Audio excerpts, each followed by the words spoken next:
All right. What's up, everyone? Welcome back to Tournament Tactics. It's NFL Week 4.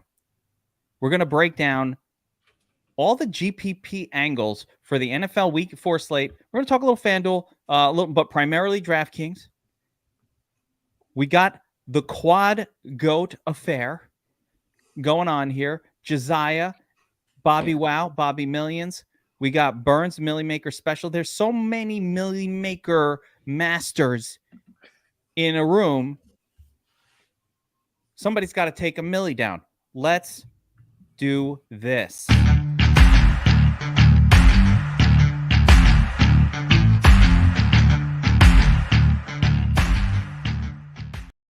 So here's what was interesting, guys. Before we went live, we were talking and we realized that we are all long-suffering fans of our respective teams. We've got the Giants represented. We've got the Bears and the Panthers, right?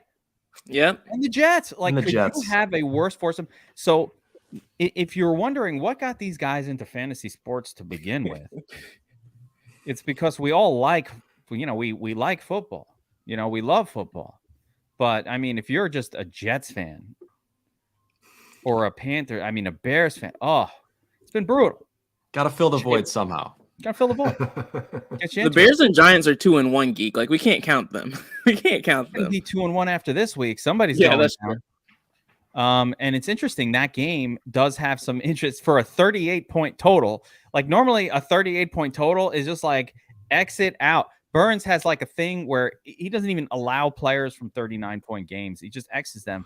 But Burns, Herbert is in this game. He has never failed as a starter. He's 100% success rate. I know you like that stat.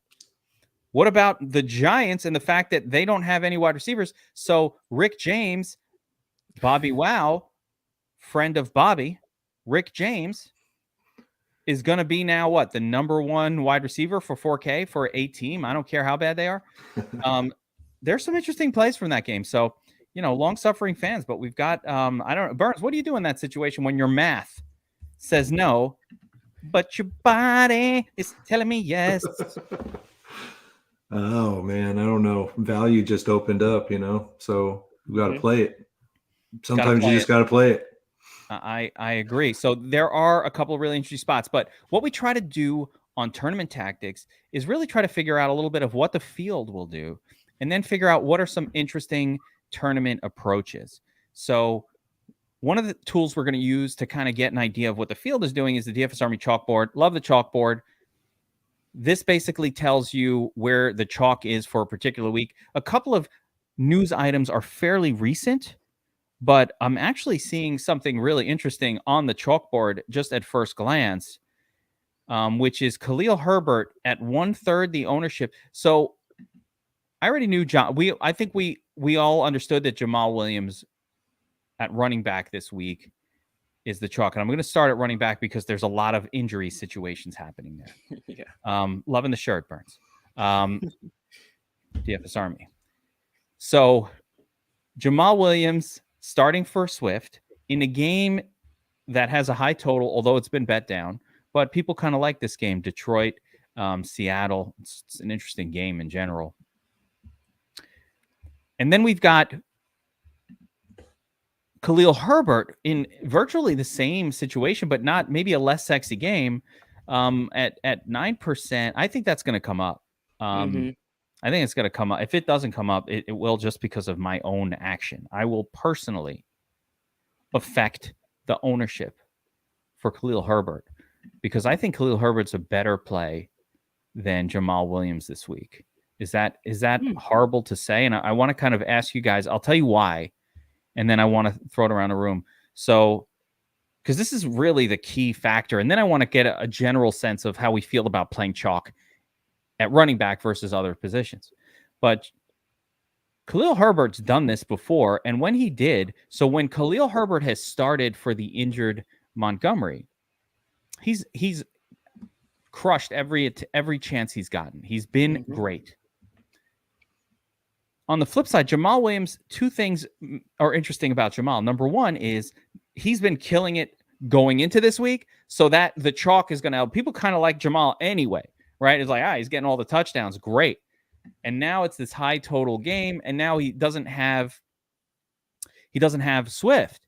Plus, he's put up 2 touchdowns last week. He's absolutely smashed each week. But, if I have to throw some negative into this, Jamal Williams didn't do anything special when Swift was out last year. As a matter of fact, they brought in other guys. He did not get more carries or touches than he normally does. So I think there's a greater than 0% possibility that Jamal Williams does the same thing he does pretty much every week and gets 50%, probably gets his 16, 18 touches. And maybe, Craig Reynolds or Justin Jackson or somebody else is brought in for those other plays. Like, I don't know why they do that in Detroit. I don't really understand the logic behind but I'm gonna throw it around, guys. So, Josiah, like, what do you do in the spot? Like Jamal Williams, I love him in a bubble. Like, yeah, amazing. But, yeah, I mean, before Montgomery was out, we were all gonna load up on Jamal Williams, and so I'm not trying to get too far away from that this week. I'm still going to play a lot of Jamal Williams. I'm probably not gonna lock him in like I was going to originally. But with that being said, there are a ton of really good value running backs. And Herbert, that ownership is going to go up. It's probably going to match where Jamal Williams is. And I'm probably going to be right there, too, with the field. Like you said, or like you wanted to discuss, like when it comes to chalk running backs, when they're cheap, I'm willing to eat that up. I have no concerns with it. I'm not going to lock them in when there's more than one. So that way I'll still have some variations. I might have one about the other, just so I'm not completely screwed. But that's usually how I operate. What about you guys? Yeah, BobbyWow, I'm curious, how you're going to deal with that Jamal Williams chalk and how you're going to deal with now what I expect to be Khalil Herbert chalk. And Garrett Thomas in the chat has a great stat. And this is the point I was making before. If you pull a stat like that out for Herbert, it's going to be like Herbert in every game without Montgomery has scored 20 plus fantasy points. But Williams hasn't done it in games without Swift in his career. It hasn't happened. Yeah, that's a great stat. I think I'm with Josiah though at the end of the day, because the value is so strong with those two guys. At least when you look at usage potential, I will be at least with the field on both those guys. It's a pay up week at quarterback, in my opinion. I think there's some pay up spots at wide receiver as well. So depending on lineup construction, but for me, I'm okay eating the chalk as well. Burns, what does the Millie Maker statistical analysis tell us about playing chalk running backs, at 6,100? I know you love the price points alongside, like you're looking at a lot of different metrics for these things. Yeah, I mean, recently we haven't seen too many running backs that have been chalk where they explode. The only time it's really happened was in week 1 when Saquon Barkley did his thing.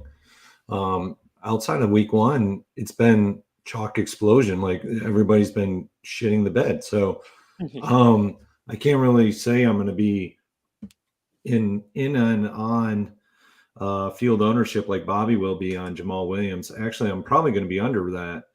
Right now, he's currently at 28.7% per our projections. I could see the field being in and around 30 to 35% on Jamal Williams this week.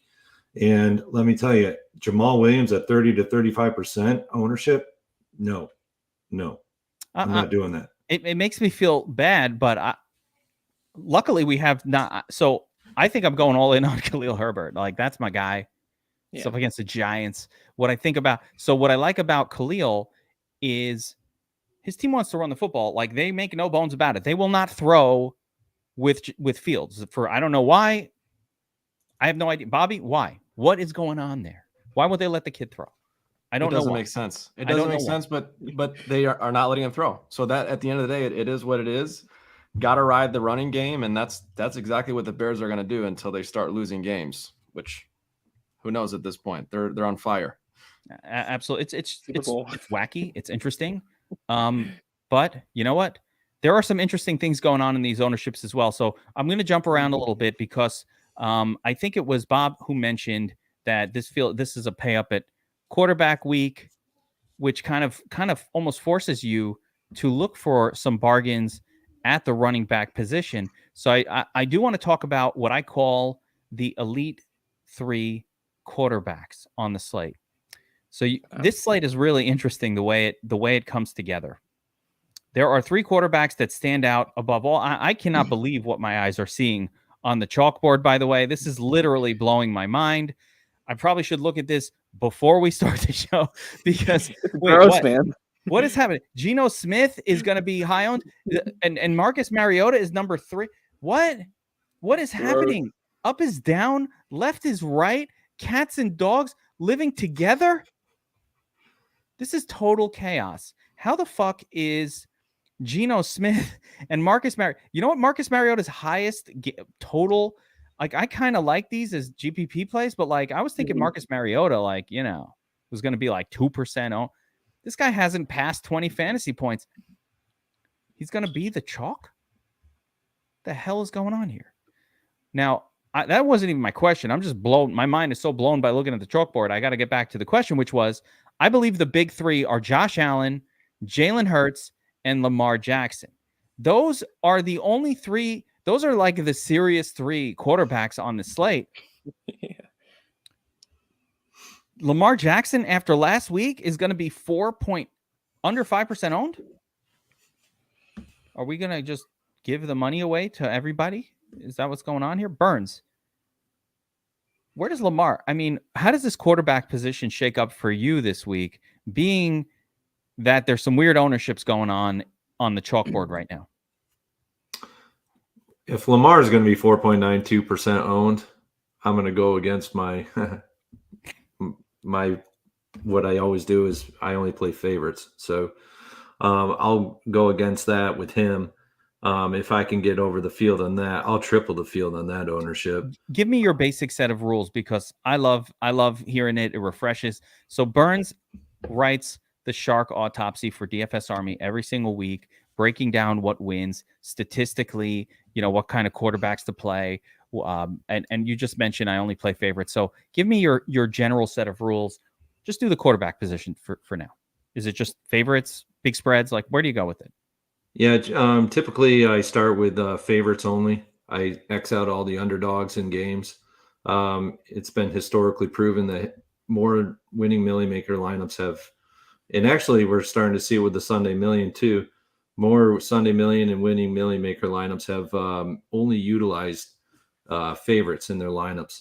And it's upwards of like 70 to 80% of the time, which is wild. A massive, yeah.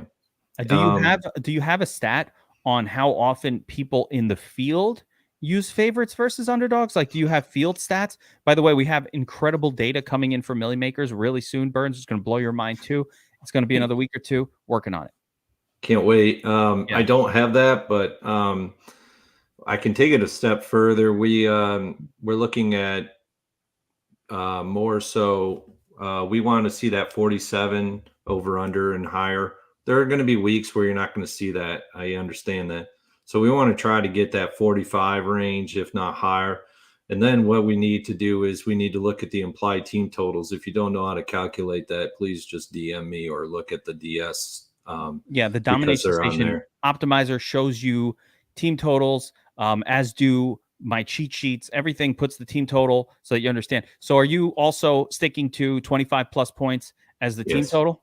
Yeah, 25 or greater. And you can actually start to see like patterns with it. And you can actually start to see where values are going to pop up. Why I might go with Lamar this week as an underdog is that the game is such a high totaled game, but the spread is leaning towards Baltimore actually having a pretty high spread.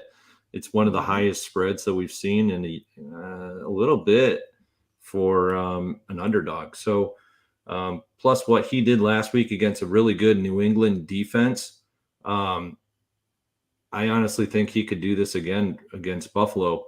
I'll hedge my bets though with him. I'm always going to do that. I got a couple other plays that I like just as well as Lamar this week, but at this current point in time in Friday, I like him a lot at sub 5% ownership. Let's go around. Let's keep the theme going. Josiah. Yeah, what man, are you I thought looking at the QB position this week? I thought I was being sneaky and that no one else is going to be on Geno Smith this week. I was like, I am the only person who has the balls to do this. Oh, I was wrong. Geno being chalked, that's disgusting. Like I'm willing to do like gross quarterbacks to be like sneaky and low owned. Both him being popular, he's probably not going to make my cut. But we'll see. I'm still TBD on it because the Lions defense they've been awful against quarterbacks this year. And Geno Smith hasn't been awful. So with how cheap he is and with how much value there already is in the slate, it gives you so much flexibility to be able to pay up for whoever you want at the running back position to get different. So that's the only reason why I might get some exposure there. Outside of that, I'm with you on like the Josh Allen train, the Lamar Jackson train. Those two plays make complete sense to me. Hurts as well. Kind of like you, Burns. I am going to hedge a little bit. I might not have as much Lamar Jackson exposure. I know the Bills have injuries on defense, whatever. I don't really care about that because the Bills defense in general is just good. They're well coached. They perform well. They do what they're supposed to do. Whereas I was on Lamar last week, a lot less on board with him this week, but he's still going to be in my QB pool. Oh, your being on Lamar last week was so money. That was clutch. I was like, holy crap, man. So money, bro. I was like, I didn't really believe in you, but I'm proud of you, man. I'm proud of you. So that's nice. Outside of that, though, some of my low-owned quarterbacks I want to target are Jared Goff and Russell Wilson. Wait. We got to slow down. Wilson. Go ahead. You cannot play Jared Goff. The sun god is out. He's out. He's out this week. So that's kind of like the main reason why I might not go there. But Seattle's still awful on defense. They are bad. And so like just that's kind of like my pivot play, like Goff if I don't want to play Mariota or Geno Smith. We'll see. Imagine, by the way, that you like Goff. Now consider this. TJ Hawkinson, runs the same route tree as Amon-Ra St. Brown. That's one thing. Mm-hmm. Second thing, Josh Reynolds was already getting a lot of targets. He's 4K. And so there are pieces that I love about that game. I'm not playing no Goff. But there are, can you even play Goff when freaking Josh Allen is on the slate? Like, let's just play Josh Allen. But we'll see I want to see where the total goes for this game with the injuries that have happened. If it goes down by a lot, I'm not going to do it, but we'll see. The Russell Wilson piece, I do like though. I know Burns hates it because he's not a favorite, but whatever. I like Russell Wilson. I toyed with it. He's so bad this year. Russell Wilson is not cooking with good ingredients at all. His coaching is just hard. I don't know what's going on there. I just talked about it with Cuz on the Wise Guys earlier, which was fucking awesome, by the way. But something off about Cuz. Something off about Russ. He looks off, which is bad, which is why I don't want to play him, but we'll see. Then the last quarterback I'll mention here is going to depend a lot on availability from like what wide receivers he has. But I think Kyler Murray is going a little bit over. He's a little bit too expensive, but he's going overlooked at the same time. I have both Kyler Murray and maybe Herbert pegged as like being forgotten this week. I would love to get all the way down to this 5K Turdley zone. And Bobby, I want to get to you on the quarterback position, but Kyler Murray, I love that call because Kyler, he can get it done with his legs. Like he can get it done and he hasn't gotten it done yet, but he's going to get it done at some point. Yeah. He's not looking as good as he's been, blah, blah, blah, whatever. All we need is for him to run the football and we're happy. And I only need one wide receiver or pass catcher to pair. I don't need multiples. Dortch, fine. I don't care who it is. Marquise, okay, fine. Now, guys who are watching, give us your favorite quarterback or quarterback stack. Put it in the comments. We want to see who you're into. I remember a couple weeks ago, somebody mentioned Tua on the big Tua breakout week. They got a swag bag. So you never know. Put your comment, put your favorite QB wide receiver combo for the week. Who's going to take down the Millie? If you're right, we're going to hook you up with a free month of Sharp app. How about that?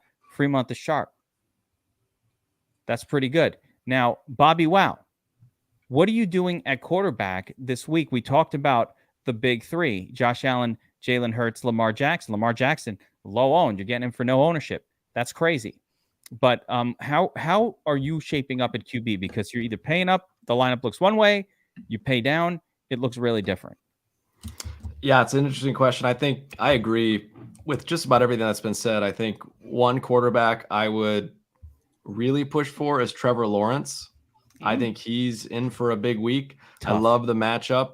I love the game script, I should say. I know it's a little bit of a tougher matchup. It's a good defensive team they're facing. It is. But he's priced extremely low. He's been on fire to start the season. I think he can have a big game. Plus, I like the wide receivers there. Easy to stack. I think the other guy, and you're going to think this is biased, that's fine. The only other guy that I might touch that hasn't been mentioned is Mitch Trubisky. He's up against the Jets. He's basically min price. And every 5 weeks, as long as he's a starter, he throws for 4 or 5 touchdowns. So if you're going to go crazy and do a massive pay down, Mitch could be worth a couple shots in MME. You almost just made me tear up my notes from the show. Nope. I agree with that. Trubisky's in a really good spot this week, and they've been so bad. They can only get better with time. But no, outside of that, Deontay Johnson has been a target monster this year. So that stack right there is one I support. I don't think I'm going to play Trubisky, but I really like that call. I'm not playing. Mitch Trubisky did have a good week, had a couple good games in his career. There's no way I'm playing Mitch Trubisky in a 39-point total. It's the Steelers. It's the Jets. Oh, it's such a gross game environment. I can't, BobbyWow. I cannot. I can't. But I said the same thing about I'm usually wrong. Never doubt the GOAT. You played Daniel Jones when everybody refused to, and you've got a million reasons why that was the play that week. So don't listen to me, but wow. Not my favorite guy. But so my game theory or my general approach to the QB position, I'm just going to put it on screen here. It's just when you look at the way the salaries, and it's exactly the same on FanDuel and DraftKings. So don't at me, FanDuel bros. Don't at me. It's the same. You've got these three guys, and the way I look at the slate, Allen, Jackson, Hurts, all in this exact same salary range, right? There's no real savings here. It is he's got it right. So there's no real savings here. So to me, the top end of the QB range is literally a competition between these three guys for who scores the most points. It's not about will they score. I think there's no doubt in my mind that Allen, Lamar, and probably Jalen Hurts are all going to have a pretty good game. They're set up really well. If I had to rank them, it would be exactly in the salary order: Allen, Jackson, Hurts. And the only reason Lamar isn't ahead of Allen for me is because the Bills don't really blitz at the same rate as some other teams do. They're able to get to the quarterback with their defensive line. I think they're less likely to cause Lamar Jackson to take off and run on plays that aren't necessarily design runs, compared to a couple of the previous opponents, which had a much higher blitz rates. So I just think maybe they keep Lamar in the pocket, but then he burns you through the air. Lamar is very, very good, and he is able to beat elite defenses. You don't have to worry that he's going up against the number one defense. So I like all three, but the question is, which one scores the most? And the second question is, if I'm going to get Lamar Jackson at 1/3 the ownership of the other two guys, you might just have to play Lamar because ownership leverage says this is the better plus EV approach to a slate. Everybody, I'm sorry, but the reason we're talking about Geno Smith, let's be real here, and then we'll move on from quarterback. But the only reason we're talking about Geno Smith is because you go down the list and you're like, oh yeah, Herbert didn't look that good last week, although I think he should be in play. Russ, he stinks, and oh my God, he's 6,700. What's up with that? Aaron Rodgers, when's the last time he had a good productive fantasy day? Can't remember. Was younger then. It was a different year. Carson Wentz, tough matchup. So you go down the list, and it's all of a sudden we're talking about Jared Goff. Are you crazy? Jared Goff with no Amon-Ra? Remember a couple of weeks ago, Derek Carr was the chalk, and I was like, what are you people nuts? Who's saying this? Who's advising you to play fucking Derek Carr? He's exactly 0 times he's won somebody $1 million. Never. At least Mitch Trubisky has won people $1 million, BobbyWow. Every time you say this, like, it's going to bite us one day, and it scares me so bad. Like, every time you say, I'm like, oh, I should play Carr now, just in case. No. I'm not going to. You know what? Like, let's say you did it, right? But you listen to me. You would have had like 4 years of never wasting those exposures. And then the one time you're going to give me a hard time, like we've saved all of this for 4 years, 5 years. How long has this guy been the quarterback of the Raiders? We never play Carr. We never play Goff. We never play Mariota. I thought I was going to get cute with Mariota this week. I was like, maybe he runs a little bit. I was going to get cute with it. I'm not getting cute with Mariota at 10%. Ownership, that's not cute. Nothing cute about that. That's just stupid. Are you more interested in Mariota though if those defensive ends don't play, like if Garrett and Clowney are out? Yes. Like that I like Mariota a little bit. I've liked him all season though. Yeah, I've played Mariota. I've liked Mariota all year, but he hasn't done it. I just think the reason I like Mariota just a smidge is because he has done it before. It hasn't been this year, but we've seen, at least in the history of this player, a couple of, some productive games, right? And the only reason he's not doing it this year is, what's this 20 attempts, 26? What is this? But if he gets you the 20 fantasy points or somewhere near it from week 1, or if he just runs a little bit, which we know he's capable of doing, and he's against Cleveland, I think there's some, I'm more on board with that one than the others. But I also think just play Josh Allen. Why are we getting cute with this? Josh Allen's going to put up 30 plus fantasy points. Yeah. These guys need to put up 24, 25. And if Allen gets you 40, there's no path for Mariota to get there. Or there's definitely no path for freaking Geno, or even worse, Derek Carr. He never does that. And now Jared Goff? No, come on. Let's not do that. All right, so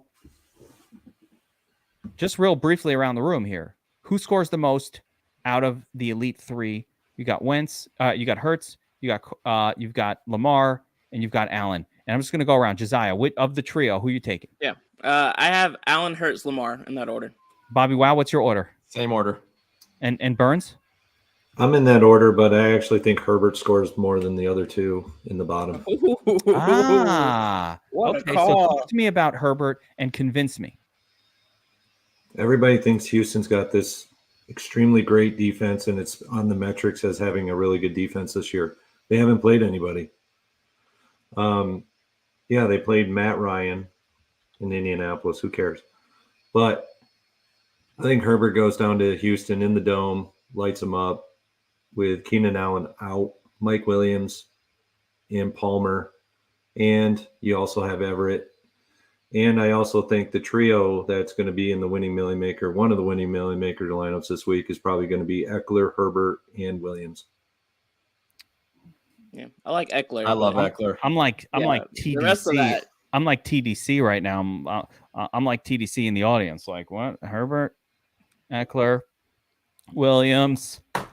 It's going to be kind of like vintage Burrow, Mixon, Chase from last year, where if you didn't have them, you didn't win anything.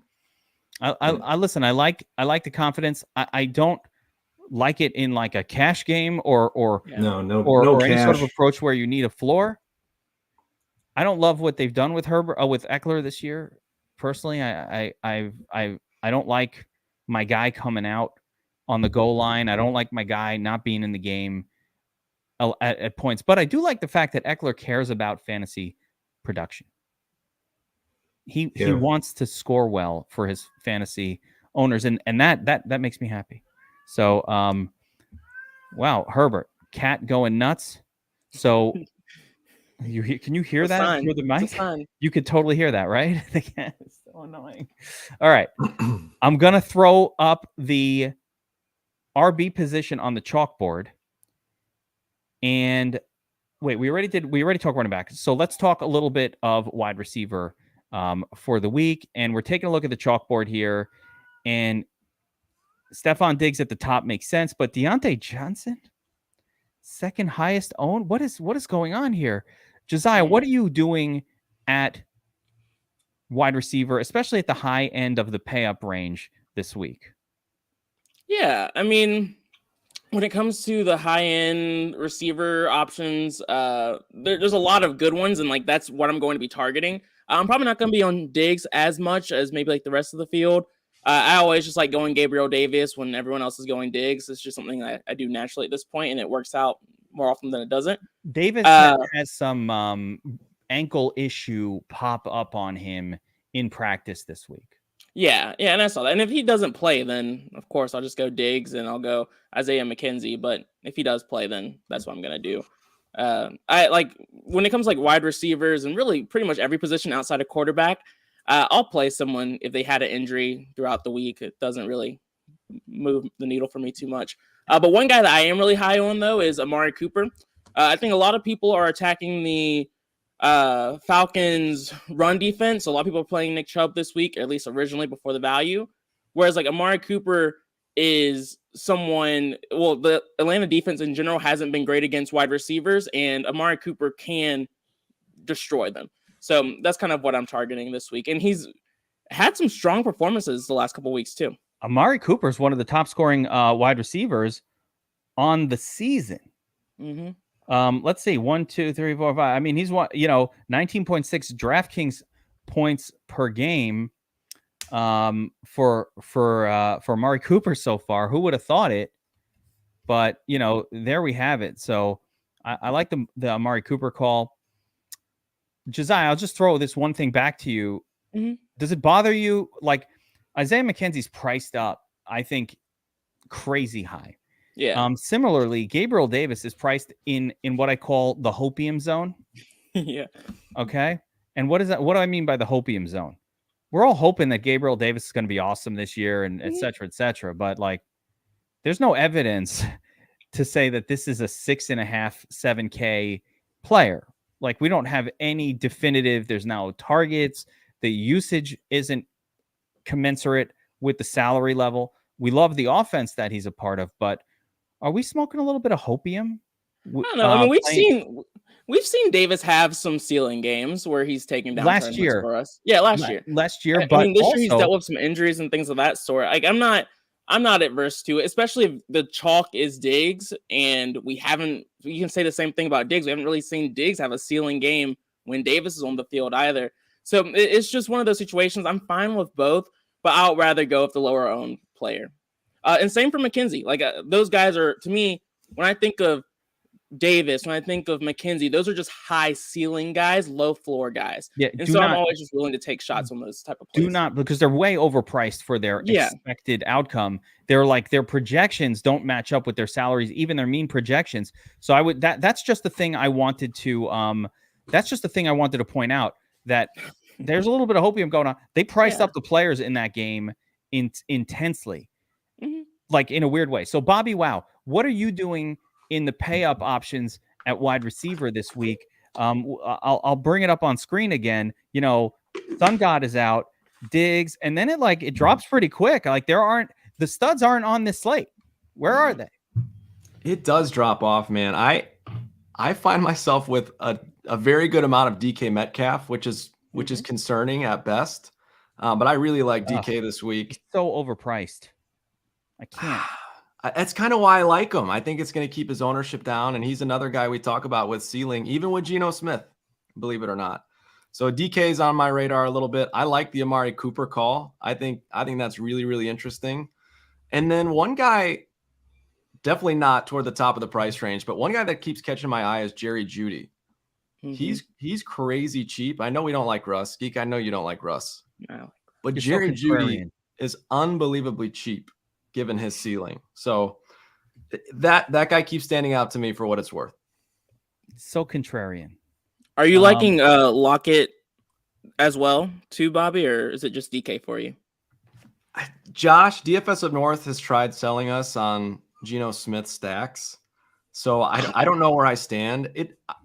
I'm probably DK only. He likes both. He likes stacking them, but I think for me, it's DK. I like these target numbers for Lockett at a much cheaper price. Yeah. The Jaguar, there's also a name brand cornerback. Burns, there's a name brand cornerback on the Lions, correct? Or no? Okuda. Yeah. So I think Okuda is, how good is he? I mean, you're the corner, you're the wide receiver, you're the matchups guy. Is Acuna very good? Like, is he able to lock down a DK? He's not of the Jair Alexander type where he can completely lock him down, but he does have shadow potential, and he's going to shadow in this game. So he's a product of Ohio State. I was able to watch him for 4 years. He's a really good cover corner. So whoever he's on, he's going to shadow them. He's going to be on DK. DK is the alpha in that offense. I think that's one of those offenses where you can feel fairly competent. If you have a shadow corner, he's going to be on Metcalf. So, BobbyWow, 7,200, DK Metcalf, elite cornerback play. Maybe we go to the DFS up north, Tyler Lockett alternative. But without using Geno. No Geno. No 10% Geno. Not into it. I want to ask Burns a question quick. I'm just curious. You mentioned Herbert as one of the guys you like. Will you be running him back with Brandon Cooks? If I do a Eckler, Williams, Joshua Palmer type stack, yeah, I'll run it back. I think Brandon Cooks has high potential to be really good in this game. I think the 4K pivot off of Richie James is Nico Collins in this game. Gosh. Can't the 4K pivot be like David Stills? God, that hurt. That hurt my soul. But I get it. Nico Collins, he doesn't get a lot of snaps. I know, but when you're talking about Millie Maker lineups, look at KJ Hamler last year. He went off for 18.1 points. He was 3.2K salary. I owned him in like 40% of my lineups last year at that week, and he just exploded. So, yeah, Jenna, these are the kind of diamonds in the rough you got to find. And people that do their research, they find them. And I had people ask me this week in DMs, how do people find plays that explode? And it's not really all that difficult if you look at it. I mean, he's had some fluctuating volume. Right, he had 9 targets, and I think it was week 2, I believe. He had 9 targets in week 2, and then he kind of went down last week. But you got to look at the matchups too. If Brandon Cooks has a tough matchup, maybe that volume's going to go from Brandon Cooks and it's going to go over to Nico. So right now, I mean, Nico has a little bit less good of a matchup, but Brandon Cooks has got the better matchup in this one, so I actually like Brandon Cooks a little bit more. But if you wanted to pivot off of Richie James, the ownership of Richie James is getting too high for me. I'll give you some pivots. We want to go the pivot off of Richie James for me, and I like Rick James, by the way. He's awesome. Yeah. Slick Rick. But the pivot, I would just go to the Detroit wide receivers with Sun God out. Why not use Josh Reynolds? See, the same question that you got to. This is a guy who got 10 targets already, and he's getting looks in the end zone. So if people already like the Lions, you like this situation. Josh Reynolds for me. Even somebody mentioned DJ Shark. That's a little bit more expensive in fairness. 5K DJ Shark. It's fine. He's also gotten a decent number of targets, but DJ Shark, but Josh Reynolds definitely. I think there's the potential that there was some potential. Rondale Moore was somebody I was looking at earlier in the week, but I don't think he's going to play again this week. But that would have been a guy I would have gotten on at 3,800 as an interesting pivot. Like these injury sort of. How about Palmer from the Chargers? If you like Herbert, Keenan Allen's going to be out. What about Palmer? You put him in the same basket, Burns. Yeah, for sure. I mean, Joshua Reynolds isn't a 1-to-1 pivot off of Richie James. I mean, if you look at salary, Yeah, it's if a little you more. It's 4,600. So it's a so little. is in Palmer. I think Palmer's what, 47 or 49. Yeah, a little more. Yeah. So you're not really talking about a 1-to-1 pivot, No. but yeah, I mean, these are the kind of things people need to start looking at. You know, how do top players, like guys that place in the top 10, top 20 of the million makers, how are these guys getting onto these plays where everybody else is like obscure by it? Like, oh my gosh, how'd you even get on that play? It's because we do a lot of research and we know these players inside and out, and we play them because in good spots like this. I think Herbert's in a great spot this week. I think traveling down to Houston in a dome, he's just in a really good spot. And I think Eckler's in a great spot too. Almost unowned. He didn't even make the chalkboard. I like him. I mean, he's not even on the chalkboard. That's how low owned Herbert's going to be. And everybody's still assuming that the ribs issue is still there. Injury. We all just watched an injured quarterback on Thursday Night Football actually get taken out of a game, which scares the shit out of anybody. Wow. Somebody here in the chat already said, don't touch injured quarterbacks because of Tua, right? Like that's the lesson from the Thursday Night Football game. So what if that carries over? I've got a crazy quarterback, by the way, that is so nuts that I almost don't want to say it. But like getting back to this, yeah, that's going to keep that Herbert ownership massively low. So can I throw out two pivots quick? Yeah. Rick James pivots. I do have some interest in George Pickens, not just because I like Truby, but his target share was up a huge amount at 3,800. So he's intriguing to me. Another good matchup. And then the other guy, I think it's even more risky than Pickens, is Donovan Peoples-Jones. Yeah, he's in that same price range. But we talked about Cooper. I like DPJ for the same reason, and he's on the field just as much and was actually, I think his targets were similar as well last week. So Kevin's going to throw up when I throw this out there, but I was going to go DPJ with Jacoby Brissett stacks this week. You can't play him. You can't do it in a milli maker.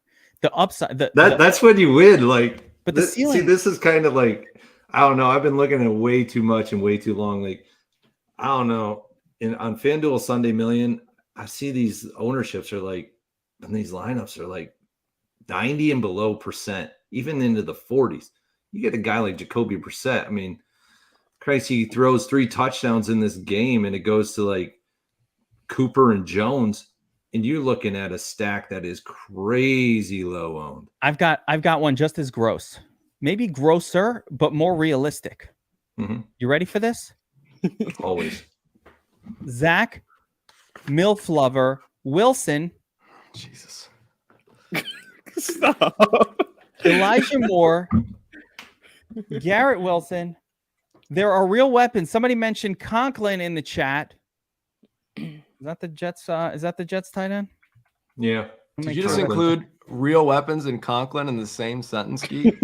Conklin is the number 3 tight end on the season, averaging 12.7 fantasy points per game. That's ahead of such names as Pitts, Kittle, Johnny every Mark. other fucking tight end not named Mark Andrews or Travis Kelce. This is your number 3 tight end on the season. Mm-hmm. He looks like Paul Bunyan with that big ass beard. Maybe he's number 4. I'm not sure exactly the number, but he's number 2 on this slate. Not sure the number. Joe Flacco does wonders for tight ends. All right, so my consensus, listen, I'm betting the Steelers. My consensus, actually, I won't bet it because that 3.5 points. But my consensus is that if it was 2.5, I'm betting the Steelers. Everybody thinks Zach Wilson's going to suck, rightfully so. Yeah. He sucked every time we've ever seen him play the position. But more importantly, he didn't have much of a preseason. He was injured for the whole time. No one needed the practice more than Zach, and he didn't get it. So the expectation is a complete disaster coming, and I want exposure to Steelers defense. I'm paying up. I'm going to pay. I never pay for a deal. I'm paying for the Steelers. But what if we're all shocked? Remember week 1 when it was like, the Seattle's terrible. Geno Smith sucks. And then he comes out and he was fine. Mm-hmm. What if Zach Wilson comes out and he's fine? He's fine. And he's got these great weapons around him. Brees Lightning Hall. You know, again, Elijah Moore and him had a pretty, I'm not going to say they had a good connection. That's just making shit up. They didn't have a good connection. They didn't. But he's got good wide receivers. Corey Davis. There's a trio of actual elite wide receivers and an elite tight end and an elite running back. There's a lot of good players on the Jets. What if Zach Wilson doesn't suck? That's what I'm throwing out there. To Burns' point, Geek, I think you're right on. I mean, I don't know if Burns would agree with this case, but that feels like a very high upside stack at zero ownership. So if you're chasing upside specifically, I think you're right on. If we're having conversations with Mitch Trubisky and Jacoby Brissett and Jared Goff, then I'm throwing Zach Wilson in there. How many 6 touchdown games has Zach Wilson had? All right. Listen, who touted Mitch Trubisky that week of the 6 touchdowns? Because in all seriousness, though, I like the upside with that stack. I think the odds are very slim, like you said, but the weapons are there. The upside's there to me, so I don't mind it. Guys who are watching, drop your favorite QB. Let me know who's going to win the Millie Maker for us this week. And, of course, remember to subscribe to the channel. If you're not subscribed, you're going to miss these shows. We have a lot of fun, all of that. I've got to talk about our sponsor real quick. No House Advantage, guys. They are sponsoring the show, and they are sponsoring a lot of free money on the Sunday Slate. So this is a pick'em site where you pick over-unders, and I'm going to show you the contest that I like the most here. But if you get signed up at No House Advantage, use promo code ARMY. They're giving you a nice deposit match. So you put $100, they give you $200 to bet with, enter this contest. But check out this contest, 3,000 entrants. They don't even hit 1,500. So it's basically a giveaway of money. And here's how it works. You just pick a player and you pick a prop for that player for the week. It's pretty easy stuff to do. So if I'm looking at Jefferson, I might, I don't really love those props, but let's say I just want to do, actually, I do kind of like Jefferson this week. I think he bounces back. So I do the over on Jefferson. That's one. We're going to pick 10 of these, and each one has a points total. So you put your most confident prop pick up top, and if I'm right, I get 10 points. Second one, we pick an over under here. We pick another one. If you're right, you get 9 points, and so on and so forth. You know, I like picking overs like a donkey. So you fill out a lineup like this. The beautiful thing, it's paid out the same way that any tournament would be paid out. $50K, $20K to first. And you're not going to compete against 3,000 people. You're going to compete against like 1,200. So if you're talking about the top 20% of a 3,000 person contest, that's about 600 people that will get paid, but there'll probably only be 1,200 in there. So the top 50% should get paid. It's basically, I call these free money contests. Go check out No House Advantage. Sign up with promo code ARMY. They'll give you a deposit match. You enter these tournaments, make lots of easy money.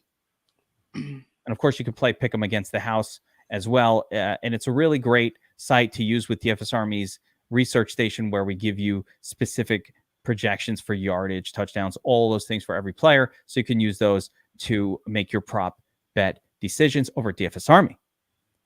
Okay.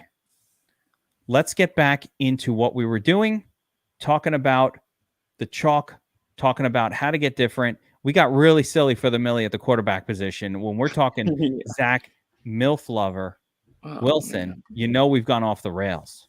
Yeah, but Kev, you know what a lot of people don't understand, and that may even be watching this show, is that, we're putting out these plays, right? Like Brissett, Trubisky, but they're in our portfolio of players for a reason. We understand them. We understand what they could do given the right nature of the call. But, I'm not putting Brissett in more than 5% of my lineups for, I'm not going like 20% with this guy. It's like he's in my portfolio of quarterbacks that I'm using because I love the wide receivers. I love Cooper this week. I like DPJ, It's just like with Bobby, he's throwing out Pickens, he's throwing out Deontay, he's throwing out Chase Claypool. Why not pair him with a quarterback in a lineup or two? I know we play more lineups than most people that are watching this show, but it's still relevant. These are, and actually I have another question for you, Burns, because you just took my mind to another spot. But yeah, I mean, we're talking about large field tournament tactics. This isn't how to win a cash game in NFL Week 4. This isn't how to build a hybrid lineup off a cash game for like your 300 entrant, X amount of dollar, whatever you call your single entry contest that you like to play, or playing in the hundo, which I love on DraftKings. They have the hundo, 100-person little tournaments. This isn't for that. Like, no, play one of the Elite 3 or Herbert if you want to get silly with it for those contests. Like, don't go crazy, right? But Burns, I've got a question for you. So, because we haven't had a lot of time to talk about this. So we back tested the entirety of the 2021 season in the off season using the Domination Station Optimizer back test functionality, right? It's awesome. You can go back, rerun the slates. Really important for everybody to do that. If you're not able to produce winning lineups when you back test, you probably aren't going to produce them in real time. So you want to practice that. But my question for you, Burns, we discovered that in the largest tournaments, that game stacking, for example, and there's a couple of reasons for this, and I've been talking to Statsational about it, trying to understand as well. He's a big-time MMEer, but game stacking, even big team stacks, the QB plus 2 stacks, not super successful. Like less frequently taking down milli makers and those type of contests than had been in the past. Like recent past, it was more frequent that we'd have these giant game stacks that would win. And now all of last year, I think only once or twice there was even a game stack that took first place.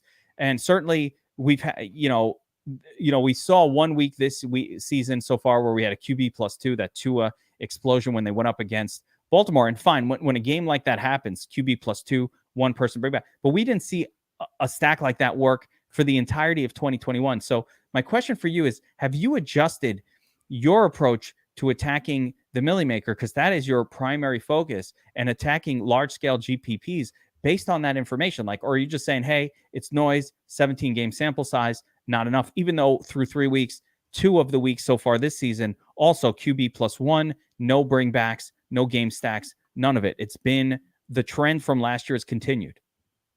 No, you're dead on. I mean, the data that has been showing to me is that winning with a primary stack, we call primary stacks, is the quarterback plus a tight end or a wide receiver or a running back. That's your primary stack. And then any other stack within the lineup outside of that is a secondary stack, a tertiary stack, or a fourth stack, if you want to get into 4 stacks.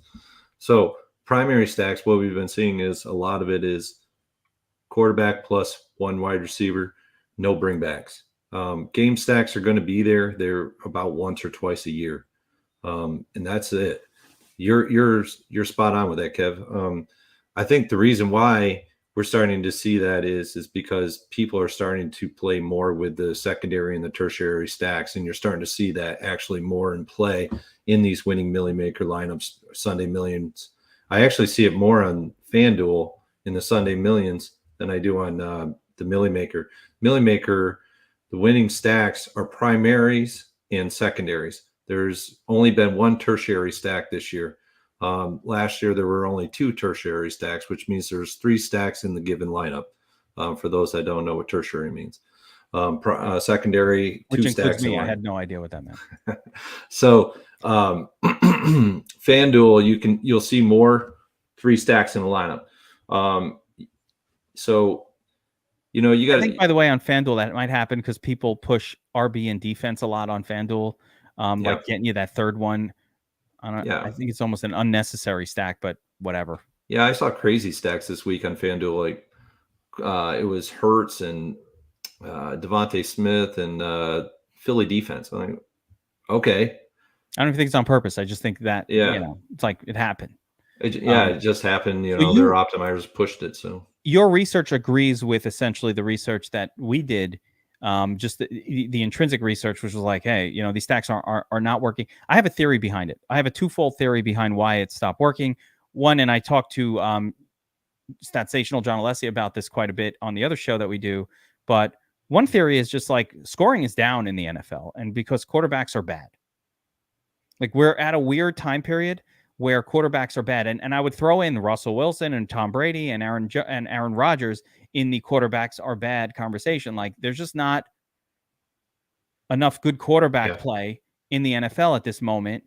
We have major discrepancies between good and bad teams, and it's just like not producing the same kind of competitive games that result in these insane stack games that, you know, go bananas, where we were seeing one or two of those every other week, you know, in years past. So, you know, if you were doing the game stack, heavy game stack approach, like, you would catch that game because it was happening once in a while. We're not even seeing it. We saw it again in week 2. But my second theory, because the quarterback play is bad and competition levels lower, just the game totals have been lower than ever. You know, we're game totals are just not. Last year we saw a lot of these high totals and they failed, right? And then the odds makers started bringing them down, but everything was 50, 52, 53 last season. And those same games now are coming in at 44, 45, the same two teams. But just like there aren't 3 or 4 games projected for 56 on the slate. There's no games. Even wouldn't the Bills Ravens game be like a 57 pointer last year? Like, we're at 51. That'd be a 57 on the total. That or a 54, one of the two. I mean, and you could even go a bit further and say that the route trees for these wide receivers isn't as good as it could have been. You know, I don't know. I think it's a quarterback. It's an intriguing theory that you have with the quarterbacks for sure. You only have so many good quarterbacks, and then when you pull, like I said, Brady's not producing, Aaron Rodgers not producing, Russell Wilson's not producing, Matt Stafford hasn't produced really this year, although Kupp is doing his thing. But we're not getting these guys going crazy, and that's been a problem. So let's push forward. We continue on. So we talked about some of the wide receivers. Again, this chalk is so nuts. It's so easy to get different on a week like this. I mean, DJ Moore is going to be 10%. This guy's done nothing. I think, should we just, like, it's very easy outside of maybe Stephon Diggs, so here's my approach to it. And I want to hear kind of like what you guys are thinking with this. For me, if Stephon Diggs is chalk and he's 20% owned and I'm already high on Josh Allen, I will not play Stephon Diggs in a non-Josh Allen lineup. It's with Josh Allen and BobbyWow. I want to get your thoughts on, like, this is an approach, but I have a few guys like this. If I'm playing that, like, if I'm Jalen Hurts, if I'm playing Devontae Smith, I'm just going to play him with Jalen Hurts. More so with A.J. Brown, actually, because he's priced up. But if I'm going to play a high-priced stud that goes with a quarterback that I'm targeting heavy anyway that week, is there a logic to just literally not letting that chalk explode in your non-Hurts lineups, in your non-Josh Allen lineups? Like, why the hell would I play Diggs if I'm already playing 20% Josh Allen? Why would I play Diggs in a non-Josh Allen lineup? Should I make a rule like that? I think it's a fair point to bring up. I definitely would not make a rule about it. I won't be making a rule. I think, you know, one thing we mentioned before is when we're looking for one-offs, we want solid, high ceiling guys that we can trust, because those are the guys that are going to end up leading to Millie takedowns. So I think Diggs, his ceiling is crazy. I think he's the most obvious play on the slate. So yes, he's chalky, but I want some Diggs exposure with my other QBs as well, especially on DraftKings, where the QB doesn't have to go off. And I mean, Allen's expensive too. So long story short, I'm not making a rule like that, especially with a guy like Diggs. Josiah, what do you say? Yeah, no, same thing. I'm not a big rules guy anyway. Like, I don't like to overrule myself where I'm going to lose, because almost every time I do, I'm like, damn it, why did I do that? So I'm just not a big rules guy. I'm more particular on making sure that the DS is giving me exactly what I want, and I'll get mad at myself later. But yeah, no, I agree with that philosophy. I think for me, when it comes to wide receivers this week, I'm fine with having Diggs. But I like the other, like, high-end, like, expensive receivers too. Like, I like Michael Pittman. I like Devontae Adams. But when it comes to guys like Diggs and Brown, most of my exposure will be with stacks paired with, like, Hurts, paired with Josh Allen. But like BobbyWow said, I'm not going to force it. I just want to make sure that I have a little bit of exposure, but for the most part, you're going to be paired with Allen or with Brown, Hurts. And one more thing just to mention too on that point. like for me, I'm not going 100% Diggs in my Allen stacks either. So I feel more comfortable saying, okay, I'm going to have 20 lineups with Allen. I might have 10 that have Allen and Diggs stacks, but then I feel more comfortable going with Diggs and other lineups too. It's not like my exposure with Allen's 100% Diggs. So that's where I'm at too. Yeah, and vice versa too. Like if I'm seeing that my Josh Allen lines don't have Diggs, then I'll force that. Like I won't force exclude, but I'll force to make sure that he's included. For me, the way I would do it, or the way I like to do it, especially with these scenarios, is if I'm going to be super, super heavy on a chalk game, I want to keep my exposure to that game. I want to keep it contained. I need a containment field around it, right? So I don't mind, like I said, Diggs with Lamar, because again, it's a unique week for me where I'm so heavy on these couple of games that, like, why bother? So I want to play my other lineups as a hedge against that game failing, essentially. Like, what if that game fails? Can't fail. It can't fail. Everything can fail. Everything can fail. Every game can decide. Can it fail? No. Yes. No. Yeah. Of course it could fail. Will it? Probably not. But if it does, what if, how that game fails? What if Devin Singletary's season begins and he scores 2 touchdowns, 3 touchdowns? Yeah, he's someone we didn't talk about a lot, but he's on my cheat sheet right now. Devin Singletary. Like those are the little scenarios you want to make sure that you're thinking about, because that's totally what could leverage. happen. It might end up happening. That's what Jen is looking for. Who are the leverage plays, right? You've got to find. All right, so we look at this game and we say everybody's playing. I'll give you another leverage play, and I hate it, but like Devin Singletary's perfect leverage off of Josh Allen and his pass catcher's chalk. Devin Singletary can actually catch a pass and score a touchdown. Ignoring those receptions last week.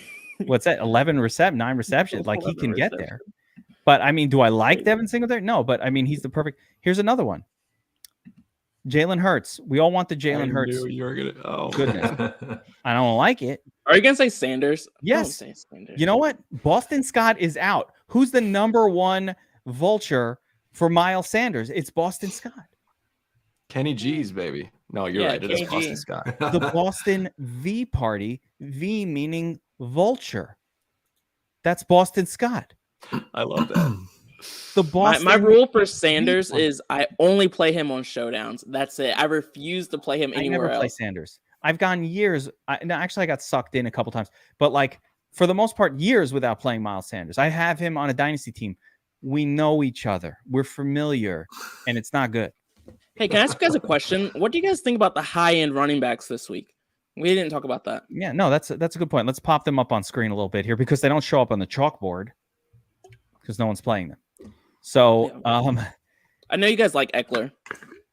I know Bobby or Burns definitely likes Eckler in that combo with Herbert. Listen, up top here, I think it's really fascinating that Jonathan Taylor and Derrick Henry are going mano a mano, 2 studs.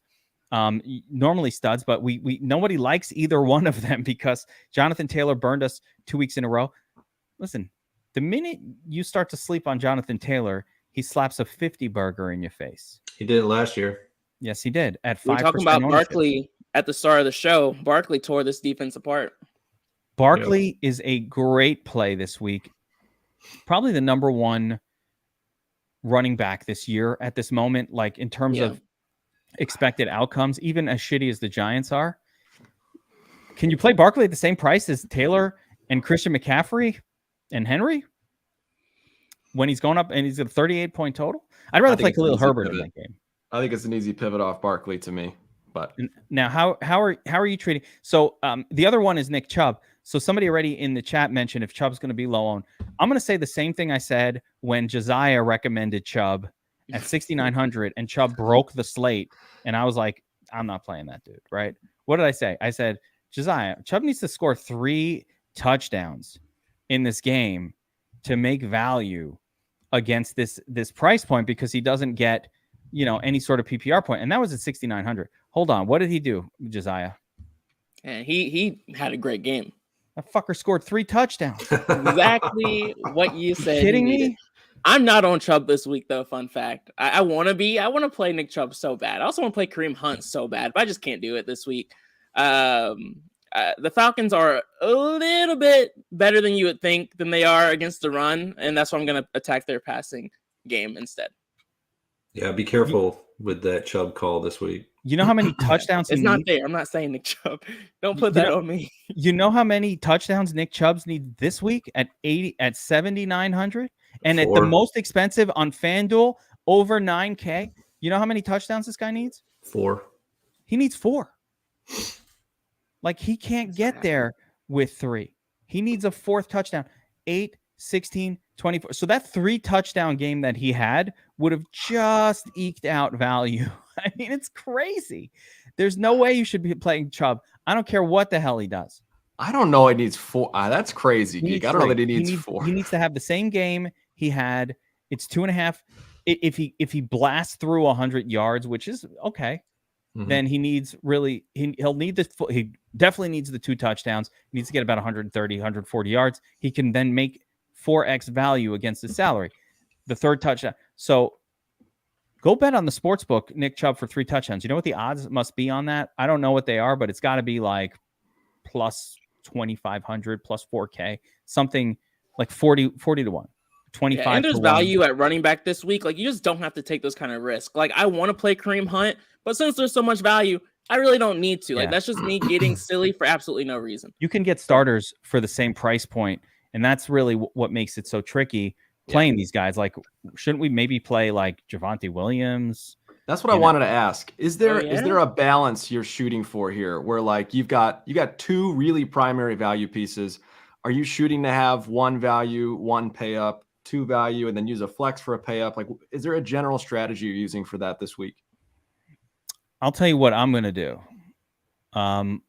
which is I'm probably going to go all in on Khalil Herbert, in which case, and I don't normally play running backs in the flex very often on DraftKings. So if we're talking DraftKings, then I think it's pretty easy. If I'm 70, 80, 90, if I'm heavy on one guy, I'm just going to cycle through other RBs. And you're just mindful of, am I using a cheap one or an expensive one? And every time if I use a cheap one, the lineup goes a certain way. If I use an expensive one, the lineup goes a different way. That's my approach to it. Burns, what's your thought on that? I haven't really seen any like top tier running backs run away with things so far. It's kind of been the mid tier, the 6K guys squeaking into the upper 5s. It's like, when are we going to start to see a balance on this? It's really not been a balance at all. I mean, it's going to be tricky.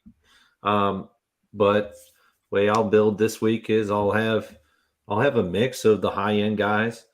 I'm not just going to have Eckler all over the place. I mean, JT's in such a great spot. He's got to be rostered this week. If you're crazy if you fade him. But I mean, like, I'll work around the balance, but if I'm not doing a flex, I mean, RB flex has not won anything in the Millie Maker, whether it be the $4,000 Millie Maker, $100 Millie Maker, $5 Millie Maker, or $20 Millie Maker, has not won anything this year. So I'm out on the RB and the flex until otherwise it works.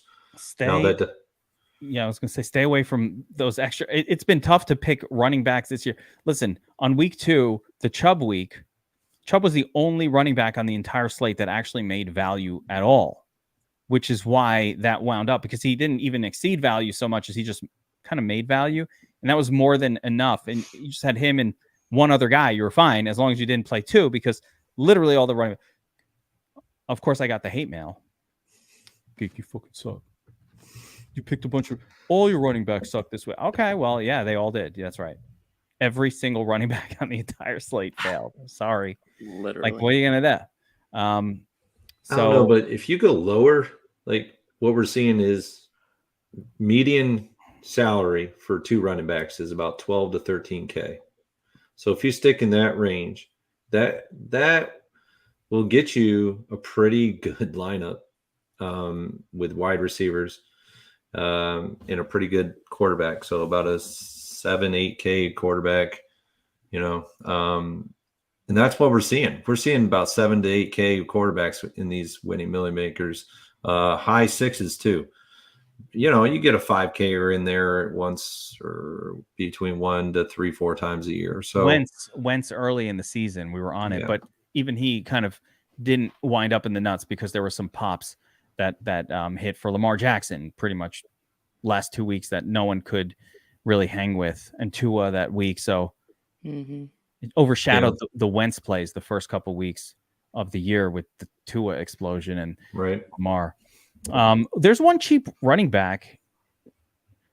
I'll give you a couple names. I don't want to keep going to Jets players, but Breece Hall seems to be taking over as the starter for the Jets, and he's coming off an 11 target game. # just saying, with the MILF lover, little Breece Lightning.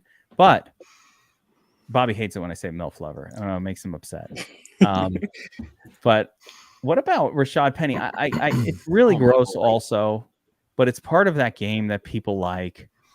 And I don't know. It's hard for me to pull the trigger on him, but it's sub 5K on DraftKings. 14. I mean, he's getting 60%, 65% of the work. They do bring in DJ Dallas and Homer and these other guys a little bit, but and Walker a little bit, but primarily it's Rashad Penny's backfield here. He does get targets every once in a while. Are you guys is this a pay down, Burns, that you'd be okay with? Yeah, absolutely. He's written up in the Millie Maker article this week so far. I haven't released it yet. I got a format and stuff, so it'll be released later tonight. But yeah, I like Rashard Penny. It's similar to when I went with Ramondre Stevenson last week, and we talked about it on the pre-log. For Ramondre Stevenson to make value, he needs about 17 points. He was 4.8K. It's in and around about 17-ish points. Can Penny get there? Yeah, if all things go well. What Ramondre Stevenson had going for him was he's a pass-catching back, and who he played last week was awful against pass-catching backs. And so it was just a recipe for a really good game for Ramondre Stevenson. It happened last year, too. With Ramondre Stevenson, he was playing, I think it was the Miami Dolphins, and it just set up so well for him where he was going against the Dolphins. The Dolphins had a really bad defense against pass catching backs, and he just lit them up. So these are the kind of things you got to start looking at when you look at running backs. You can't just look at running back. Yeah, he's got a lot of volume. I get that, but you also got to look at the tangibles outside of that too. You got to look at the lines, the O line versus the D line. Where are these guys hitting the gaps on these O lines? Like your JTs and your, not so much with CMC. I mean, he's more of he's receiving passes out of the backfield. We just need to trust his volume and he'll be fine. Oh yeah. I mean, you got to look at the line. So you got to look at how the O line, where they're hitting the gaps. Are they hitting on the right guard, the left guard, the mid guard? You got to see this, and where are the defenses lines too? Because this is what the coaches are telling you. I mean, they're hitting these gaps. So whether or not these lines are able to do it, but there we go. Let me remind everybody, if they've made it this far, it's really important. Do us a solid. Smash that like button. Hit the subscribe. The notification bell. You've made it through a long DFS video. Hopefully, if you're watching this not live, you're in 1.75x. So this thing's hammering through, and I speak at like a normal speed instead of my usual slow speed. People tell me when they speed me up to 1.75, it's like a normal person talking. I don't know what that's supposed to mean. It's hurtful. That's all I know. Let's move on, guys. And as we're getting past the full hour here, let's talk a little bit of tight end. And I just want to kind of, he knows what's up. I just want to talk a little bit about tight end because it sets up very interesting. Mark Andrews is all alone in the price up tier over here. He's all by himself, and 7K, but he's been the most prolific tight end. He's part of the best game of the week. But the flip side is it's really tough to afford him in lineups, even more so on FanDuel at over 8K. But he's not competing this week with Travis Kelce or other elite tight ends on the slate. So on the paid upside, I think obviously Mark Andrews is great, and I think everybody would want to have him in their lineups if they can afford him. But let's assume we can't get up there. Give me some ways that you guys want to go in at tight end this week. I'll bring up the chalkboard once again to get a sense of ownership and see if we can glean anything from that. But Josiah, I'll start with you. So tight end position this week, how are you attacking it? Yeah, in full transparency, I kind of treat tight end the same way I treat defenses. I kind of just let it rotate a little bit based on what the DS is giving me. But I like Njoku. I wish Njoku didn't crush last week, because this is a much better spot for him where he should perform better. But we will see if he actually does. I mean, just again, like the Falcons defense is not good. I'm ignoring I'm ignoring Cleveland's running game, and I'm attacking them through the air. Njoku falls into that bucket too. Even though I'm not playing Brissett, I still like his options. And like you said, Mark Andrews is the other tight end that I'm really focusing on. And then, of course, like all the other top tier tight ends are options like Kyle Pitts and those type of situations. But Andrews and Njoku are my top two options right now. Just mixing them in. BobbyWow, how are you going about the tight end position week 4?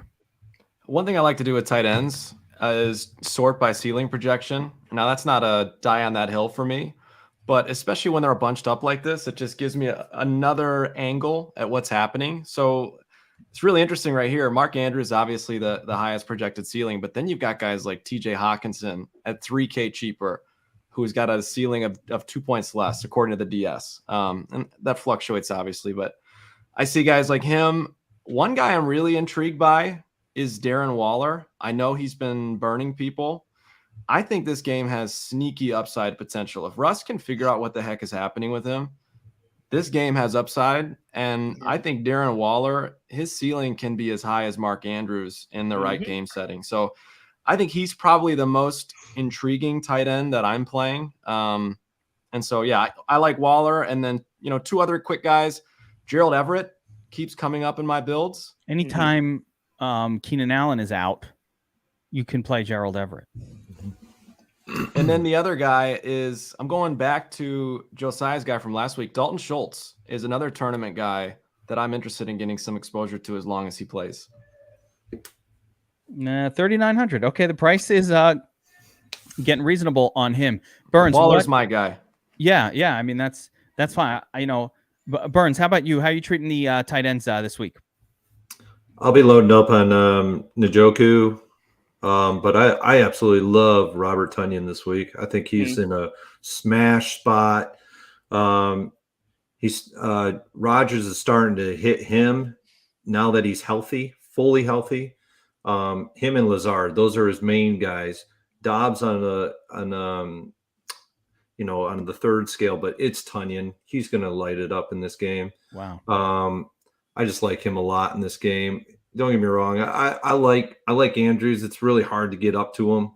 But I think Knox could have a good game on the Buffalo side too in this game. I think Baltimore doesn't really, their metrics don't really fare very well versus the tight ends. So Knox could light it up. And the only other one I'm toying with, and I'm kind of going towards not so much with them, is Ertz coming out across the country to Carolina this week. So Ertz is almost a cheat code. Double-digit targets. If he gave me a third week of double-digit targets, but he was hurt that first week. But 2 healthy games, both games double-digit targets. You cannot ignore players getting double-digit targets. I don't care about anything else. Do not ignore this. This is really important. As far as my take on the tight end position, Burns, I agree with a lot of what you said. I love the Tonyan play. I mean, it's so under the radar. No one's even dreaming of that. The one, and I'm hearing almost too much David Njoku. It's making me uncomfortable. I'm not going to lie. It's like I've heard way too much mention of him to the point where it's getting me uncomfortable. I mean, Conklin in the chat. Listen, it's Zachy. We got to be careful. Anything to do with Wilson outside of the big GPP, but yeah, in the big GPP for sure. The guy that excites me a little the most, it really at this point, and it's crazy, it's probably Hawkinson. I just think Amon-Ra and Hawkinson operate in such a similar part of the field. And it's now Swift out. You know what we saw last season when Swift and, and another player were out? Like the third player started going nuts. So last year it was Hawkinson going crazy. It was Amon-Ra. He started his push when Hawkinson and Swift were out. And it's like they started throwing to Amon-Ra in that part of the field. Josh Reynolds is not operating out of the slot. He's not middle of the field. He's going deep, right? Cephas, somebody mentioned Quintas kick his ass Cephas. That dude's a burner. He's not running, crossing patterns across the middle of the field. And we all know DJ Shark is good for one thing and one thing only. Go deep, right? So that's all he does. Go deep. Throw it. So it's going to be Hawkinson operating maybe in the middle of the field at 4,100. I like the price point on him. I like the story about and of course the matchup is very, very good. So there's a few different reasons. And Burns, I have to agree with you on Knox. I want exposure to these games, but when there's a sexy game on the slate, a standout game like Bills Baltimore, everybody's going to be playing Diggs, right? Everybody's playing Allen to Diggs. It's hard to win the tournament with that approach. So you've got to kind of get different. And if no one's playing Dawson Knox and he's 3,800, and yes, he's questionable, and yes, he hasn't done anything all year, but he has a history of not being bad in the same exact offense. You want to get on that before it breaks out, not after. Duvernay, listen, he's getting 2 targets a week. One of them is usually a touchdown. That's what he does. I think you could play him. A lot of people asking about double tight end this week. I'm almost never a fan of the double tight end. Like last week, if we went double tight end, which we could have done, that would have taken out Mac Hollins, who we played in cash and we absolutely destroyed with, right? Or it could have taken out Zay Jones, who we played in cash and he absolutely smashed. So like the double tight end might get you 10, 12 fantasy points for the second guy. By the way, remember Albert Gockenbaum chalk week? Yeah. Oh, how the mighty remember how we didn't play any Albert O on Albert O chalk week because it was stupid that he was chalk at all. Oh, how the mighty hath fallen. You can't even, no one's talking about Albert O at 3K. And by the way, his ownership I'm just mentioning him because I think it's funny. His ownership will be like sub 2%. No one's like, oh, we got to play low owned Albert O. No, everybody's like, no, I'm it's good fine. with it. I'm okay. Thanks. You got 2 targets last week. 0 and the week before that. Oh, how the mighty hath fallen. I noticed Albert O when I was doing my sheet and I was like, what's going on with Albert O? Oh. Yeah, I have a question for you guys before we get to defenses. What are your thoughts on the running back position with Dallas this week? I have my thoughts on it, and I think I have an idea of how it's going to go, but I was just going to get your guys' thoughts. I'm just not doing it. You're not doing it? I'm not doing it. Yes, could Zeke have a good game? Sure. Could Pollard have a nice game? Of course. I'm not doing it. And I feel like you can add AJ Dillon into this too. Like the not doing it, guys. Yeah, I'm not doing AJ Dillon either. So I'm just not doing it. I'm not playing Zeke. He never gets 25 fantasy points. I wasn't going with Zeke. I was going more with Pollard. I'd rather play Pollard if I had to. I just like him out of the backfield with the pass catching ability. If I'm getting silly in that price range, I'm going James Robinson. He's my price pivot from Jamal. Yeah, and I would have been totally for it. I would have been open to a lot of these like creative, getting different at running back options. But when there's value on the board, I really simplify what I do. And so I just really don't try to get cute as often, even though everything in me wants to. I don't think you need to. Just play Khalil. And by the way, Jamal Williams is still a good play, even though I'm not all in on it. Like, you have two running backs that are kind of cheap. They're going to get a lot of touches. There's no real reason to get so crazy. Again, do I think Singletary will be overplayed? No. Mm-hmm. But I like Singletary. I don't think he'll be overplayed. Our ownership projection, I doubt for him will go over 5 or 6%. There's a lot of guys in the 5-6K range that I like. What about Cordero Patterson? Burns, how many millions has Cordero Patterson minted for people in the last year, and we still refuse to play him. Why? This guy Right now, makes so you guys know. millionaires every other week. What are we doing? It's been a lot.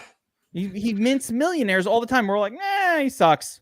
Yeah. All right. Well, Not how many really. millions need to be minted at 6,500 before we're like, hey, maybe we should play a little Cordero? Everybody likes that game, but no one likes Cordero Patterson. What the hell's wrong with people? He's questionable. I'm hoping he's out. That's what it comes down to. You just don't even want him there because every time you play him, it's the wrong week. And then when you don't play him, he mints a millionaire. I like him under 6. There's certain running backs where their salary, once it gets above a certain point, it's like they suck. He's that 6K guy. Once he's above 6K, he sucks. And then it's like Mixon last year. Yeah. When you were on Mixon, when he was sub 7, he was awesome. When he hit the 7,000 and above, he sucked. He really did. So, yeah, it's weird how the salaries, and that does dictate a lot. Deontay Johnson, the same way, by the way. Loved him at 6K, started hitting 7K. We got to get off. Get off the cheat code. The cheat code is no more. All right, let's talk defense real quick. And Burns, you've got some strong theories about defense. You've studied it, what wins tournaments. And in our last conversations, you were telling me, Kev, you got to spend up on defense to win. You got to spend up. You got to be in the 3K range. You can't just put the cheapest one in. Most weeks, that's not going to win you $1 million. So with that being said, give me your salary range to target defenses at and who you like. And why is it the Steelers? It's actually not the Steelers. I'll have Steelers in my player pool, but you should be about 7% of your salary spent towards the defenses. It's historical. I don't care what the last 3 weeks were in being in the 2K range. Those are kind of like outliers. It's the first 3 weeks of the season. Things change. Now that we're getting in the 4th week and beyond, things are going to start to change to the 3K range. You're safe within the 3 to 3,500K range, right in there. The defense that I'm extremely high on this week is the Dallas Cowboys. I think they are your 1-to-1 pivot off of a very chalky Pittsburgh Steelers. I also like, if you want to go down a little bit further, it's not going to be a sexy pick, even though it is in the highest projected game total game, is the Buffalo Bills too. I think that they could have a good week this week as well. If you want to dip into the 2K range, I think, and if you think that Herbert's going to be hurt and not play as well, Houston Texans defense at 2.4K. That's brutal. Yeah, you just listed a lot of defenses I like. I would only add, my defense list is pretty wide. But one other defense that I like that I know you're not going to like, Burns, are the Commanders. And that's just because they're cheap. They allow for a lot already with lineup build construction. And then lastly, they're facing Cooper. They're facing Rush, and I am not afraid of him. And I could see a scenario definitely with Gallup being back in the lineup. They start throwing more and more and more, especially if they get down, which is a little bit less likely since they're an away team. It's just someone I'm willing to take a little bit of a flyer dart play. Burns, do you require them to be home defenses? No. Actually, the reason why I'm probably not going to go with Commanders or any team like that is that underdogs really don't do well as a defense. We saw it last week with the Jaguars, and I think we saw it earlier this year in week 1 too. But historically, you should target favorites, whether they be away or home. It doesn't matter if it's an away team or a home team. The crowd noise it's not relevant. So I always stick to favorites with my quarterbacks. I stick with favorites with my defenses, tight ends. So where you can get away from the favorites is with your wide receivers and running backs. Actually, road dogs and running backs is huge. That's a huge proponent that most people don't understand. Definitely not something that I've actively targeted. Road underdog running backs is crazy that works. BobbyWow, defense, week 4. Who you like? I'm surprised none of you guys mentioned the Giants or the Bears. I think that game is prime for cheap defense contributors. Yes. Look, I know we're due to get back into the 3 to 4K price range here in terms of defenses, but the Bears at 2,700, I understand they're a bad football team. The Giants are a bad offense. And so that to me is a steal. I think they're the highest points per dollar defense according to the Dom station. So the Bears at 2,700 to me is a bit of a steal. I love it, Bobby. And I like the secondary stack if you can get it with Herbert too. So yes, good call. Yep. I'm with you, Bobby. I didn't want to say Giants because I know it hurts you against your beloved Bears. It's a good play. But yeah, it's Giants, it's Bears, two horrible quarterbacks. Steelers, top defense, but they're going to be chalk. So be careful. $3,600 chalky defense has never been like a successful approach that I've used in DFS. Like, I don't care if they get chalky, I don't want it. But if I could stack the Bears and Giants defenses, I would this week. Yeah, like double down. That's what I'm saying. If this was a showdown, like for the Bears Giants showdown, we're putting defenses in the captain position. There's a couple of others that stand out to me, but I mean, you guys really nailed the group that I think we need to be on top of this week. If I need to pay down, because I like a pay down defense too. I do. I like a pay down defense. I'm keeping it real. I like a pay down defense. I like to shop for defense bargains. I think Titans is an acceptable play that just Matt Ryan hasn't played that well this year. And I if I need to go down to 2,500, I'm kind of okay with it. I'm not offended if you play the Jets. A little offensive, but not really. Sorry, Trubisky, but yeah, I get that. He's not that good either. So you're going to want the cheap defense for your cash and your hybrid approach anyway. Mm-hmm. The other one that I don't hate, not saying I love it, but that I don't hate is Cardinals at the Panthers. Just Panthers don't not put that good. On me, Geek. Sorry guys. I just attacked pretty much all of your fandoms, all in the defense. Yeah, but that was rude. About it. We're long suffering for a reason. And I get it though. Yeah, I mean, those are a few. I don't love the cheap defenses this week. I'm not gonna lie. Like, they're all very, very questionable. Last week we had the Jaguars, which worked out really well. We love the Texans, which was like a borderline the nuts, but it was very obvious last week that those things were going to happen. I don't think there's an obvious pay down candidate. You can't really play the Patriots. I mean, you could play the Patriots at 2,300. You could play the Patriots at 2,300. I mean, if you wanted to completely punt defense altogether in your cash game to get up on like a running back or a wide receiver, absolutely. Yeah. All right. Hour and a half in, guys. Let's wrap it up. Tournament tactics, NFL. We got to figure out how to do these in an hour, but maybe it's just like 1 3/4 speed. That's the only way we get it done. Remember, if you like these type of content, DFS Army has non-stop content going on the YouTube channel, DFS related, little player prop, sports bet and stuff. Everything you want. A little fun, good times. Might just have a video of me doing something stupid. Who the hell knows? Make sure you like, subscribe, get the notification bell going to check out these every single week. And I'm just going to wrap it up here. Love having this crew together. Awesome. Burns, fucking genius. Engineering mind. BobbyWow, multi-time Millie Maker winner. Josiah crushing GPPs across the board. 6-figure wins everywhere. Like Josiah, Josiah became part of the staff when he just kept throwing 5- and 6-figure wins at me. I'm like, who is this guy? And how does he keep winning all the time? Awesome. So I love this crew. I love that you're all born of DFS Army. That's the greatest. It's like fucking homegrown. I feel like Bill Belichick, not Bill, like Bill Parcells hanging out with like Romeo Crennel and Bill Belichick and Josh McDaniels and the whole crew. I love it. So great stuff this week, guys. Let's kick ass. Let's take down some more tournaments. We already crushed last night's showdown. It was ridiculous. The wins were everywhere last night, guys. Of course, it was a lot of ties, but the wins were everywhere. DFS Army helmets. People were signing up for DFS. I'm like, I see you guys in first place. I'm like, yeah, that's what I'm talking about.